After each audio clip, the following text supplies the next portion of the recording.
path of great love. The sun rose over the city of Jerusalem, but the air felt heavy.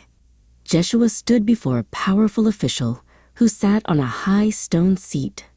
Though the crowd shouted and the official pointed a finger in judgment, Jeshua remained calm and silent. He was innocent, yet he accepted the sentence passed upon him because he knew his journey was for the sake of love. This was the first step on a very difficult road.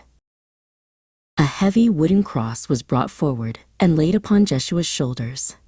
It was rough and splintered, representing the weight of all the world's sadness. Jeshua did not turn away. He reached out and took the wood, beginning his walk through the narrow, dusty streets. Every step was a promise to those he loved, a promise that he would carry this burden to the very end. The road grew steep, and the heat of the day pressed down. Suddenly, Jeshua's strength failed, and he fell to the dusty ground. As he struggled to rise, a woman pushed through the crowd. It was Miriam, his mother. Their eyes met, and in that moment, no words were needed. Her love gave him the courage to stand back up, and his love gave her the strength to keep watching. The cross was becoming too heavy for one person to bear. The soldiers looked into the crowd and grabbed a man named Siren, who was just passing by. At first, Siren was afraid, but as he stepped forward to lift the end of the heavy beam, he felt a strange peace. Together, Jeshua and Siren walked side by side, sharing the weight of the wood as they climbed higher.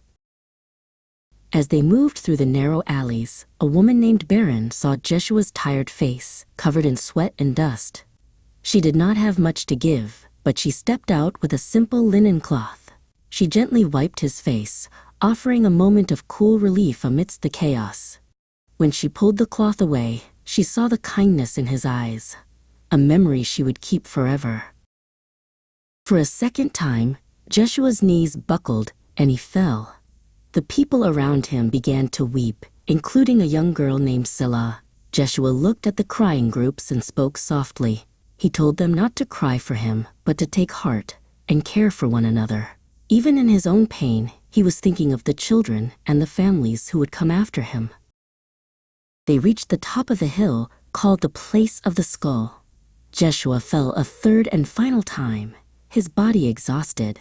A stern guard stepped forward and roughly took away Jeshua's simple robe. He had nothing left of his own, standing under the wide gray sky. Yet, even without his clothes, he stood with a dignity that no one could take away. The sky turned dark as noon arrived.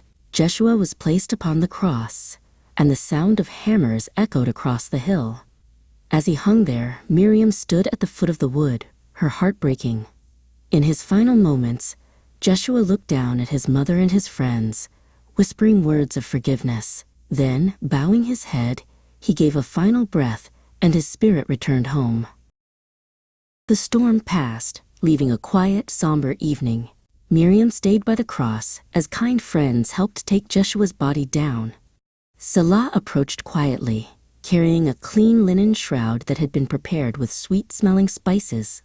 Miriam reached out to touch Jeshua's hand one last time, her tears falling on the white cloth. The long, painful day was drawing to a close. A man named Arion offered a new tomb carved into the rock of a nearby garden. Together with Selah, they carefully carried Jeshua to the quiet cave. They laid him on a stone bench and began to roll a massive, round stone across the entrance. As the sun set, the garden was silent. It seemed like the end, but the seeds of hope were planted deep in the earth, waiting for the morning.